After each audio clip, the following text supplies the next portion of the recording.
ನಮಸ್ಕಾರ ಗುರು, ನೀವು ನೋಡ್ತಾ ಇದ್ದೀರಾ ಕ್ರಿಕೆಟ್ ಸ್ಪೋರ್ಟ್ಸ್ ಕಂಡ ಯೂಟ್ಯೂಬ್ ಚಾನೆಲ್. ಇವತ್ತಿನ ಒಂದು ಬೆಂಕಿ ಅಪ್ಡೇಟ್ ಮಾಹಿತಿ ಏನೆಂದರೆ, ನಿನ್ನೆ ತಾನೇ ನಮ್ಮ ಒಂದು WPL RCB ತಂಡವು ಡೆಲ್ಲಿ ಕ್ಯಾಪಿಟಲ್ಸ್ ತಂಡದ ವಿರುದ್ಧ ಹೀನಾಯವಾದ ಪಂದ್ಯವನ್ನು ಸೋತಿದೆ.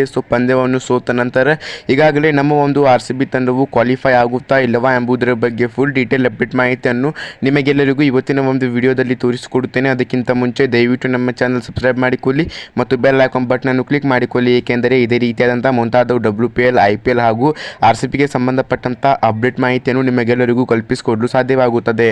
ಬನ್ನಿ ಸ್ನೇಹಿತರೆ, ಇವತ್ತಿನ ವಿಡಿಯೋ ತುಂಬ ಇಂಟ್ರೆಸ್ಟಿಂಗ್ ಆಗಿದೆ. ವಿಡಿಯೋವನ್ನು ಕೊನೆ ತನಕ ನೋಡಿ. ಬನ್ನಿ ಇವತ್ತಿನ ವಿಡಿಯೋವನ್ನು ತಡ ಮಾಡದೆ ಶುರು ಮಾಡೋಣಂತೆ. ಅದಕ್ಕಿಂತ ಮುಂಚೆ ನೀವು ಸಹ RCB ತಂಡದ ಅಭಿಮಾನಿಗಳಾಗಿದ್ದರೆ ನಮ್ಮ ಚಾನೆಲ್ ಕಮೆಂಟ್ ಬಾಕ್ಸ್ನಲ್ಲಿ ಜೈ RCB ಎಂದು ಕಮೆಂಟ್ ಮಾಡುವುದರ ಜೊತೆಗೆ ಇವತ್ತಿನ ಒಂದು ಚಾನೆಲನ್ನು ಸಬ್ಸ್ಕ್ರೈಬ್ ಮಾಡಿಕೊಳ್ಳುವುದನ್ನು ಮಾತ್ರ ಮರೆಯಬೇಡಿ. ಸ್ನೇಹಿತರೆ, ನಿನ್ನೆ ತಾನೇ RCB ತಂಡವು ಉತ್ತಮವಾದಂಥ ಪರ್ಫಾರ್ಮೆನ್ಸನ್ನು ಡೆಲ್ಲಿ ಕ್ಯಾಪಿಟಲ್ಸ್ ತಂಡದ ವಿರುದ್ಧ ತೋರಿಸಿತ್ತು.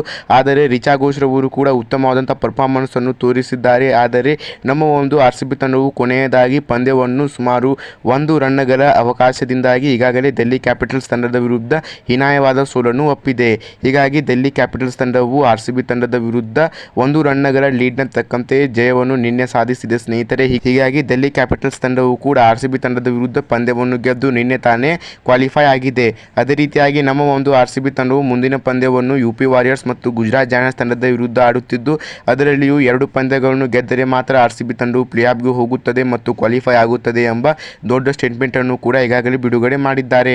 ಅದೇ ರೀತಿಯಾಗಿ ಸ್ನೇಹಿತರೆ, ನಮ್ಮ ಒಂದು RCB ತಂಡಕ್ಕೆ ಬೆಂಕಿ ಆಟಗಾರರಾಗಿರುವ ಎಲಿಸ್ ಪೆರೇರವರು ಮುಂದಿನ ಪಂದ್ಯದಲ್ಲಿ ಆಟವನ್ನು ಆಡುವುದಿಲ್ಲ ಎಂಬ ದೊಡ್ಡ ಸ್ಟೇಟ್ಮೆಂಟ್ ಅನ್ನು ಈಗಾಗಲೇ ನೀಡಿದ್ದಾರೆ.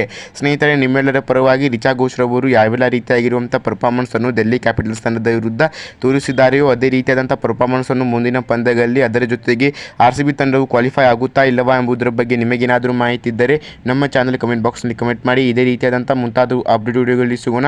ಜೈ ಹಿಂದ್, ಜೈ ಕರ್ನಾಟಕ ಮತ್ತು ಜೈ RCB. ಧನ್ಯವಾದಗಳು ಸ್ನೇಹಿತರೆ.